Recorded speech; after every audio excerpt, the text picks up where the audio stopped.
आता एक मोठी बातमी नाशिकमधून सुहास कांदेंनी समीर भुजबळांना धमकी दिली।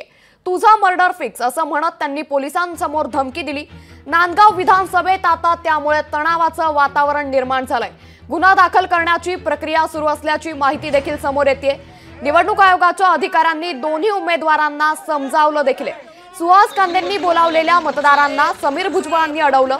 समीर भुजबळ आमदार सुहास कांदे हे समोरासमोर आले आणि त्याच वेळी हा सर्व राडा झाल्याची माहिती आता समोर येते।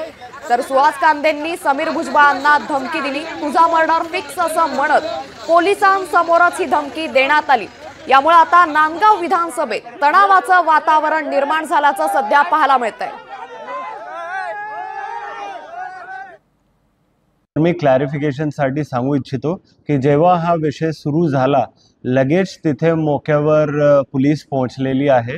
दोघांना समजून एक उमेदवार लगेच तिथून ते गेले होते आणि दुसरे जे उमेदवार होते त्यांना पण समजून सांगितलेलं आहे, ते पण तिथून निघालेले आहे आणि सध्या तिकडे कोणत्याही प्रकारच्या भांडण किंवा कोणत्याही प्रकारचा जमाव चालू नाही आहे।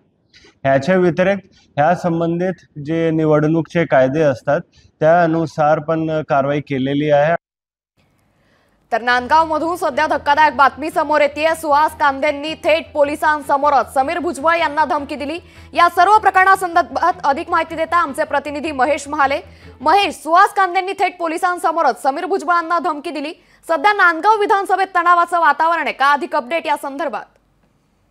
खरं अंकिता, खरं गेलं तर राज्यातील विधानसभा निवडणुकीमध्ये सगळ्यात हॉट मतदारसंघ हा नांदगाव विधानसभा मतदारसंघ ठरतोय। या ठिकाणी महायुतीचे उमेदवार असलेले सुहास कांदे यांनी पोलिसांसमोरच अपक्ष उमेदवार असलेले समीर भुजबळ यांना खरं तर दमबाजी आणि शिवीगाळ केलेली आहे। पोलिसांसमोरच तुझा मर्डर करून टाकेल अशी दमबाजी जी आहे ती समीर भुजबळ यांना केलेली आहे। आणि या सगळ्या प्रकारानंतर आता निवडणूक अधिकाऱ्यांनी देखील याची गांभीर्याने नोंद घेतलेली आहे। दोन्ही उमेदवारांना समजवण्यात खरं तर निवडणूक अधिकाऱ्यांना यश आलेले।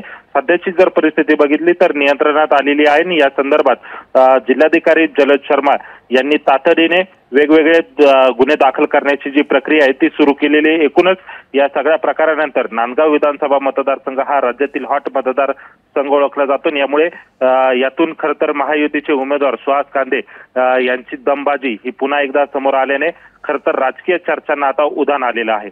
नक्कीच महेश, त्यामुळे आता नांदगाव विधानसभा मतदारसंघात सध्या तणावाचं वातावरण पाहायला मिळतंय। धन्यवाद आपण दिलेल्या सविस्तर माहितीबद्दल। लोकशाही मराठी ऐका, पहा, जागरूक रहा।